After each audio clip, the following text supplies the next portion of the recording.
अस्सलाम वालेकुम, मैं जमील फारूकी हूँ। आप मेरा ऑफिशियल यूट्यूब चैनल देख रहे हैं। तमाम तारीफें उस ज़ात पाक के लिए जो हमारी शहरग से भी करीब है और हमारी हर आने जाने वाली सांस के बीच में होने वाली मामूली सी जुम्बिश को भी बखूबी जानता है। और तमाम दुरूद पाक नबी आखिरुज़्ज़मा हज़रत मोहम्मद मुस्तफ़ा अहमद मुज्तबा सल्लल्लाहु अलैहि वसल्लम की ज़ात पाक के ऊपर जो वजह तख्लीक कायनात हैं, जिनकी वजह से हम हैं, जिनकी वजह से ये कुल कायनात है। आज मई 2026 की 4 तारीख है, पीर का दिन है। जिस वक्त वीडियो रिकॉर्ड हो रही है पाकिस्तानी वक्त के मुताबिक दोपहर के 2:15 बज चुके हैं। मेरी अंडरस्टैंडिंग में, मेरी नज़र में गुज़िश्ता 48 घंटों की 3-4 top leads, breaking developments, big stories हैं जो मैं आपके साथ शेयर करना चाहूंगा। सबसे पहली और बड़ी खबर अडियाला से, जिसके मकीन 25 करोड़ अवाम के महबूब रहनुमा कप्तान कैदी नंबर 804 मुर्शिद यानी इमरान खान साहब के नजरिए, उनके मंशूर, उनके मैंडेट, मिशन रिहाई, मिशन मुलाकात, अल-कादिर ट्रस्ट केस यानी 190 मिलियन पाउंड केस की समाअत का मामला और उसके ऊपर फैसले का मामला है वो। और एक और अच्छी खबर है, 2 अदद फैसले आज की तारीख के, आज के दिन के, एक अच्छा एक बुरा। वो फैसले क्या हैं, उनकी डिटेल्स क्या रहेंगी, तफसीलात क्या रहेंगी, वो मैंने आपके साथ शेयर करनी है। उसके बाद इमरान खान साहब के जो अकाउंट यानी एक्स अकाउंट की बंदिश का केस है, उसमें भी पेशरफ्त हुई है। वो मामला भी उतना आसान नहीं है जितना आसान उसको लिया जा रहा था। फिर इस्लामाबाद के रेड जोन के अंदर, ब्लू एरिया के अंदर तजावजात का मामला, 1 कॉन्स्टिट्यूशन एवेन्यू के तजावजात का मामला, वो क्या है वो भी शेयर करूंगा। अलीमा खान साहिबा ने पार्टी के ओहदेदारान से क्या रिक्वेस्ट की है, पीटीआई उसके ऊपर क्या जवाब देती है, वो इंपॉर्टेंट है। उसके बाद आलमी पासपोर्ट इंडेक्स में जो पाकिस्तान की रैंकिंग है उसमें कुछ बेहतरी आई या नहीं आई, वो डिटेल्स। ईमान मजारी, हादी अली चट्ठा की मुतनाज़ा ट्वीट्स के मज़ाक़ा खेज मुकदमे के अंदर सजा के मुतालिक क्या डिटेल सामने आई हैं, वो मैंने शेयर करनी है। फिर हमारे जो अंसार अब्बासी साहब है, उन्होंने एक नया बखेड़ा खड़ा कर दिया है ख्वातीन के मुबैना नंग के ऊपर। ये क्या मामला है, उसकी डिटेल्स, कुछ वायरल ट्वीट्स, वायरल बयानात भी। इसलिए गुजारिश है आपने वीडियो को शुरू से आखिर तक देखना है। एक और गुजारिश, अगर आपने चैनल नहीं किया अभी तक सब्सक्राइब जरूर सब्सक्राइब कर लीजिएगा। बेल आइकन यानी घंटा या घंटी अपने अंगूठे उंगली या साथ रखे डंडे से दबा सकते हैं। इसके अलावा व्हाट्सएप चैनल का लिंक हर वीडियो डिस्क्रिप्शन के अंदर मौजूद होता है, जाएंगे उसको क्लिक करके ज्वाइन कर लेंगे, आपका हमारा राब्ता बेहतरीन तरीके से हो सकता है। आज के दिन की अच्छी बात, अल्लाह ताला बाज वाकयात से आपको शर की पहचान करा देता है। शर की, देखिए खैर और शर में बड़ा फर्क है। बाज औकात आपको ऐसा लगता है कि मैं टूट रहा हूं, बिखर रहा हूं, टुकड़े टुकड़े हो रहा हूं, लेकिन आपको यह नहीं पता होता कि अल्लाह ताला ने उस वाक़े के जरिए आपको शर का मतलब समझते हैं, शैतान की शैतानियत से रूशनास करा दिया। यह ना होता अगर वो वाक़या ना होता। तो बाज वाक़यात आपकी आंखें खोलने के लिए काफी होते हैं कि आप तो खैर के साथ चल रहे हैं लेकिन अल्लाह ने आपको शर से टकरा दिया। ये माजी में हम इस्लामी वाक़यात में करबला का वाक़या देख लीजिए, देखें हक शर से यानी बातिल से टकराया था और फिर वहां पर बातिल भी आयतें और कुरान की जो तफसीर है वो सुनाया करता था। तो ये फर्क है, इसको जरा समझने की जरूरत है। और इसी अच्छी बात के साथ साथ ये मैं मौलाना तारिक जमील साहब का एक स्टेटमेंट पढ़ रहा था, बड़ा जबरदस्त। अभी थोड़ी देर पहले मैंने इसको पोस्ट को पढ़ा है। वो कहते हैं अल्लाह ताला को माफ करना इतना पसंद है, सुनिएगा, कोट एंड कोट जुमले हैं मौलाना तारिक जमील साहब। वो कहते हैं अल्लाह ताला को माफ करना इतना पसंद है कि वो हमारा मुंतजर रहता है। अल्लाह ताला मुंतजर रहता है उस शख्स का जो माफ करता है कि हम उसकी बारगाह में तौबा करें और वो कबूल कर ले। यानी अल्लाह खुद इतना बड़ा माफ करने वाला है कि वो मुंतजर रहता है कि जो शख्स माफ करने वालों में से है वो आए मेरी बारगाह में, तौबा करे किसी भी चीज की और मैं कबूल कर लूं। इससे बढ़कर अच्छी बात कोई नहीं हो सकती है। फिर जब आपको पता हो कि आपका मुकाबला अबू जहल कितना बड़ा शायर था, अरब का सबसे बेहतरीन शोरा में से एक शायर था, लेकिन क्योंकि जहालत थी, मान नहीं पा रहा था, जिद और फसाद, झगड़ा और शर और फिर ईमान ना लाना, फिर अल्लाह ताला ने दिखा दिया।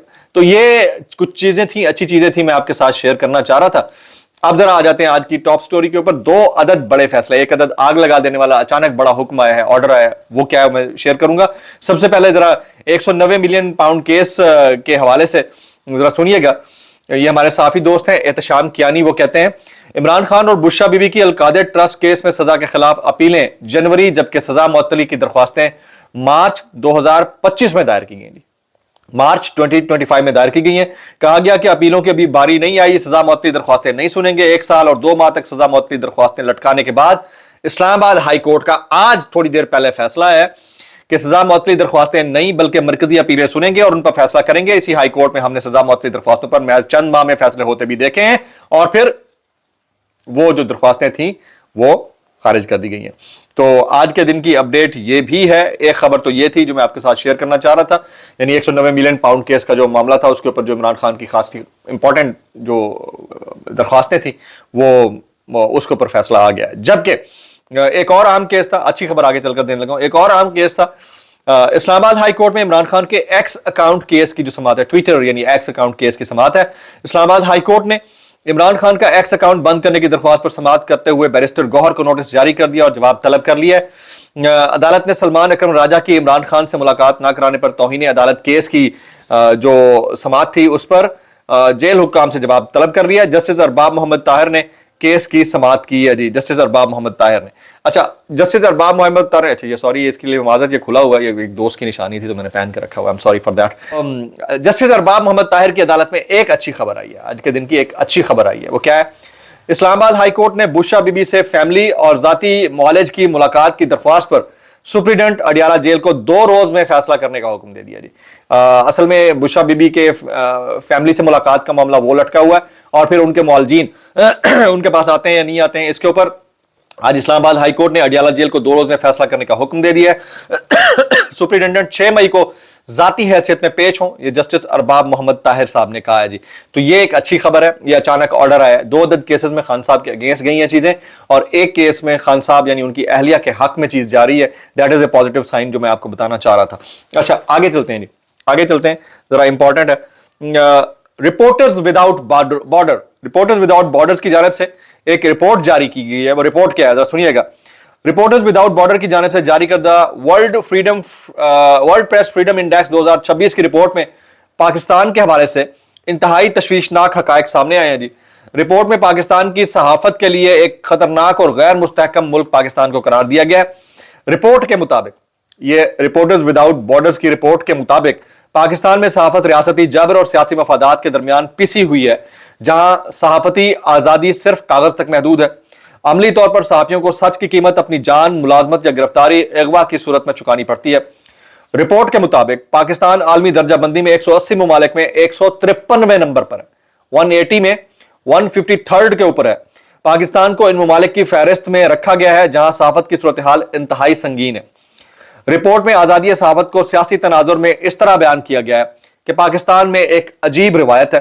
سیاسی جماعتیں اقتدار سے باہر ہوں تو آزادی صحافت کی حمایت کرتی ہیں, لیکن اقتدار میں آتے ہی وہ اسے تحفظ دینے میں ناکام رہتی ہیں. اس کی بڑی وجہ سویلین اداروں پر ملٹری اسٹیبلشمنٹ کی گرفت ہے. یہ کوٹ اینڈ کوٹ جملے ہیں رپورٹرز وداؤٹ بارڈرز کے, جس کی وجہ سے سیاست میں مداخلت پر پابندی بات کرنا صحافیوں کے لیے ممنوع حد بن چکا ہے.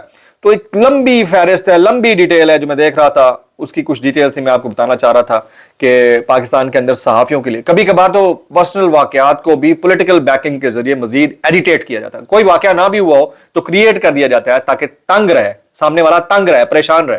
کچھ اپنے ہی بغیرت نکلتے ہیں, پیسے پکڑ لیتے ہیں, کچھ ویسا ہی سامنے والا جو ہے نا وہ تنگ رہتا ہے. تو یہ بڑا امپورٹنٹ ہے, اس میں صحافیوں کی جان کو جہاں جہاں خطرہ ہے ان کو وہاں پر فل پروٹیکشن ملتی بھی ہے, دی بھی جاتی ہے, مجھے بھی دی گئی ہے بعض جگہوں کے اوپر. تو حامد میر صاحب کہتے ہیں, حامد میر صاحب کا بڑا ون کانسٹیٹیوشن ایونیو کا جو معاملہ ہے بڑا اس وقت سنگینی اختیار کر گیا, اس کے اوپر کہتے ہیں یہ کہنا غلط نہ ہوگا کہ یہ ون کانسٹیٹیوشن عمارت 2 مافیاز کی لڑائی بن گئی ہے. حامد میر صاحب کہتے ہیں ایک مافیا سی ڈی اے کے اندر ہے, یہ مافیا بہت سے دیگر مافیاز کی سہولت کاری کرتا ہے. Land mafia C D A کے اعلیٰ افسران کی ملی بھگت سے ہی اسلام آباد کے جنگلات اور پہاڑ کاٹ کر یہاں ہاؤسنگ اسکیمیں شروع کرتا ہے. اگر کوئی سرکاری افسر اس ملی بھگت کا حصہ نہیں بنتا تو اس کا ٹرانسفر ہو جاتا ہے. تو وہ یہ بھی کہتے ہیں کہ اسلام آباد کے ریڈ زون اور بلو ایریا میں بہت سی دیگر ناجائز عمارتیں بھی ہیں, ان پر بھی توجہ دینے کی ضرورت ہے, یہ کسی کو نظر نہیں آ رہا ہے. اور آج کے دن کی ایک اور امپورٹنٹ خبر ہے علیمہ خان صاحبہ کا ایک ٹویٹ. تو علیمہ خان صاحبہ یعنی خان صاحب کی فیملی نے پی ٹی آئی کے تمام عہدیداران, کل منگل اور منگل کو آپ کو پتا ہے کہ دھرنا دیا جاتا ہے اور خان صاحب سے ملاقات کا دن ہوتا ہے, تو عمران خان کی فیملی نے پی ٹی آئی کے تمام عہدیداروں, سینئر قیادت, M N As, M P As اور سینیٹرز کو کل منگل کے روز اڈیالہ جیل کے باہر جمع ہونے کی اپیل کی ہے تاکہ حکومت پر عمران خان سے ملاقاتوں, ان کو علاج کے لیے شفا انٹرنیشنل اسپتال منتقل کرنے اور عمران خان اور بشرا بی بی کی سزا معطلی کی درخواستیں سن کر فیصلہ کرنے کے لیے حکومت پر پریشر ڈالا جا سکے. ابھی ہم ذرا عالمی پاسپورٹ انڈیکس کی بات کر لیتے ہیں. ورلڈ پاسپورٹ انڈیکس میں پاکستان کا نمبر کہاں آیا ہے یہ میں آپ کے سامنے رکھتا ہوں. कमजोर पासपोर्ट्स में अफगानिस्तान का पहला, शाम दूसरा और इराक का तीसरा नंबर है। आलमी इंडेक्स में पाकिस्तान पासपोर्ट चौथे नंबर पर है नीचे से। मजबूत पासपोर्ट में मुत्तहदा अरब अमारात पहले नंबर पर आ गया। मजबूत पासपोर्ट में सिंगापुर का दूसरा और स्पेन तीसरा और बेल्जियम चौथे नंबर के ऊपर है। पाकिस्तान नीचे से चौथे नंबर पर। आप समझ रहे हैं बात को, ये हमारे हालात हैं। और हम कम से कम ये तक नहीं करा पाए कि जहां हमारे वेस्ट के साथ इतने अच्छे ताल्लुकात बन गए हैं, और बड़ी अच्छी बात है ईरान के मामले को लेकर, हम जरा अपने पासपोर्ट और अपने कर्जे के मामलाजात को, इनको तो हम बेहतर करा सकते हैं अगर चाहें तो क्या हमें सिर्फ सर्विसेज भी प्रोवाइड करनी है या हमें उन सर्विसेज से अपने लिए भी कोई फायदा देखना है? तो अभी आ जाते हैं आगे। ईमान मजारी और हादी अली चट्ठा, इनकी मुतनाज़ा ट्वीट्स के मज़ाक़ा खेज मुकदमे में सजा के खिलाफ अपीलें और सजा मुअत्तली दरख्वास्तें जल्द मुकर्रर करने और उन्हें जेल में बेहतर सहूलियात फराहम करने की इस्लामाबाद बार के 400 से ज्यादा वकला की करारदाद पर बुलाया गया इस्लामाबाद बार एसोसिएशन का जनरल बॉडी इजलास अभी इस वक्त जारी है जी। देखते हैं कि उसके अंदर से क्या निकलता है। जबकि इस्लामाबाद हाई कोर्ट से लाहौर हाई कोर्ट ट्रांसफर होने वाले जनाब जस्टिस मोहसिन अख्तर कियानी साहब, उन्होंने मुकदमात की समातों का आगाज कर दिया है। इमरान रियाज कहते हैं जब से पाकिस्तान बना तब से लेकर अब तक जितना पाकिस्तान ने कर्जा लिया है उतना कर्जा 4 सालों में, पिछले 4 सालों में लिया गया। ये है हमारी ऊंची ईरान, ये इमरान रियाज खान साहब कहते हैं। अब आ जाते हैं जी अंसार अब्बासी साहब। अंसार अब्बासी साहब ने टिकटॉकर सरकार को फिल्म सिटी बनाने पर अजाब करार दे दिया। साथ में फिर उन्होंने कुछ कटिंग्स के अंदर यह भी फरमाया कि ये जो वर्जिश करने वाली ख्वातीन है ये बहुत नंग फैलाती हैं, ये भी अजाब इलाही है। तो अंसार अब्बासी साहब से गुजारिश ये है कि अगर आपको ये अजाब इलाही लगता है तो आप मेहरबानी करके अपने घरों के टीवी को भी बंद कर दें और बाहर जाते हैं तो काला चश्मा लगा कर जाया करें, ब्लाइंड गॉगल्स लगाया करें ताकि आपको नजर ना आए। क्योंकि जिस हुकूमती नंग के ऊपर आप अपनी आंखों के ऊपर पर्दा डालकर बैठे हैं और पूरी दुनिया को पता है, वो आपको अजाब इलाही की नवीद नहीं सुनाता, लेकिन ख्वातीन सुनाती हैं। भाई ख्वातीन जाने, उनका अल्लाह जाने, उनके कपड़े जाने, उनके वालिदैन जाने, उनके शौहर जाने, उनके भाई जाने, उनके भाई बहनें जाने, और वो जवाबदेह हैं अपनी सोसाइटी के अंदर अपने लोगों को। आप कौन होते हैं भाई कमेंट करके किसी की जिंदगी को इस तरह खराब करने वाले? मैं तो इतना कहना चाहूंगा, कैसे कर लेते हो यार। कुछ वायरल बयानात इस डिस्क्लेमर के साथ, अगर आपको मेरी बात भी लिखते तो माजरत, ज़्यादा लिखते हो इंतहाई माजरत, और ज़्यादा लिखते सानू की, कैसे कर लेते हो यार। ये इरशाद भट्टी साहब कहते हैं कि हमारे लिए IMF एक विलन है। जब ऐवान सदर का बजट बढ़ा तो IMF ने क्यों नहीं एतराज किया? जब वज़ीर आज़म हाउस का बजट बढ़ा तो IMF ने क्यों नहीं एतराज किया? IMF ने नैब क्यों नहीं तब क्यों नहीं एतराज किया जब जगहों की मराहत और सहूलतें बढ़ाई गई? अब क्यों कर रहे हैं? वेरी इंपॉर्टेंटली, जबकि हमारे दोस्त हैं अब्दुल मुइज़ जाफरी, ये एंकर भी हुआ करते थे, समा टीवी के शेयर होल्डर भी थे, ज़ाहिर उनकी ओनर की अहलिया से उनकी बेटी से शादी हुई थी। तो अब्दुल मुइज़ जाफरी साहब कहते हैं इस्लामाबाद के जम्मू में, यानी वो इस्लामाबाद के जम्मू की बात कर रहे हैं, ख्वातीन को वाकई अब्बासी साहब को हरासा करना बंद कर देना चाहिए और उन्हें सुकून से अपनी वर्जिश करने देनी चाहिए। मैं इतना कहना चाहूँगा अब्बासी साहब, कैसे कर लेते हो यार? अब आपकी जिल्लत के इतने दिन आ चुके हैं। ये एक पॉडकास्ट के अंदर एक राहुल हसन है, हमारे दोस्त हैं, वो बैठे हुए थे, वो कहते हैं इमरान खान को सवाल किया गया, इमरान खान को निकालें जेल से बाहर।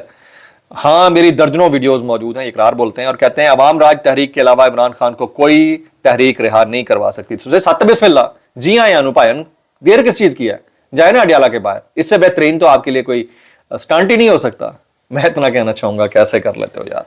ये जावेद चौधरी साहब कहते हैं पाकिस्तान में बिजली का बहरान मोबाइल चार्जर्स की वजह से हुआ है। रोजाना 28-19 करोड़ यूनिट मोबाइल की चार्जिंग में लग जाते हैं। क्या बात है, क्या इंटेलिजेंशिया है हमारा यार। खुदा दी कसमें मैं कहता हूं, ऐसे इंटेलिजेंशिया के ऊपर थूकने को दिल करता है, लेकिन की करिए हम ऐसे ही हमने नमूने पाए हैं इस मुल्क के अंदर जिन्हें आजादी डॉक्टरेट की डिग्री मिल जाती है। और यार कमा, आपको ये नजर नहीं आया इतने मोबाइल तो चार्ज हो जाते हैं? आपको ये नजर नहीं आया कि इतने सोलर पैनल लगे हुए हैं तो शमसी तवानाई से जो है वो बिजली बनती है, उसके ऊपर भी हमने टैक्स लगा दिए हैं, तो वो नजर नहीं आया आपको? यानी जितने यूनिट्स आपके बाहर से आ रहे हैं उतने, उससे अगर 10% भी उसके यूज हो रहे हैं तो वो आपको नजर आ गए, जो हम प्रोड्यूस कर रहे हैं वो नजर नहीं आए। मैं इतना कहना चाहूंगा, कैसे कर लेते हो यार, कैसे कर लेते हो भाई। और फिर अता तारर साहब का एक जुमला, वो कहते हैं आलमी यौम आज़ादी सहाफत के मौके पर हम सहाफियों, एक कल के हवाले से उन्होंने बोला था, और मीडिया वर्कर्स की काविशों को सराहते हैं और पाकिस्तान में मीडिया की आज़ादी, जिम्मेदारी और एक रोशन मुस्तकबिल के लिए अपने अज़ाइम पर कायम है। हमें पता है जी कितना कौन अज़ाइम पर कायम है और कितना मीडिया की आज़ादी है। कल मेरे कुछ फैंस ने, फॉलोअर्स ने मेरी कटिंग्स बनाकर, मेरे पम्फलेट्स बनाकर और मेरे पोस्टर्स बनाकर मुझे बड़ा अप्रिशिएट किया। आज़ादी सहाफ़त के इस दिन के मौके पर जितनी मेरी पिछली 20 साल सर्विसेज हैं सहाफ़त के लिए, मैं आपका बहुत ममनून हूँ। इस मौके पर अरशद शरीफ भाई को आपने नहीं भूलना, और बाकी उन सब को जिन्होंने अपनी ज़िंदगी का नजराना पेश करके सहाफ़त को जिंदा रखा। अस्सलाम वालेकुम रहमतुल्लाहि व बरकातहू।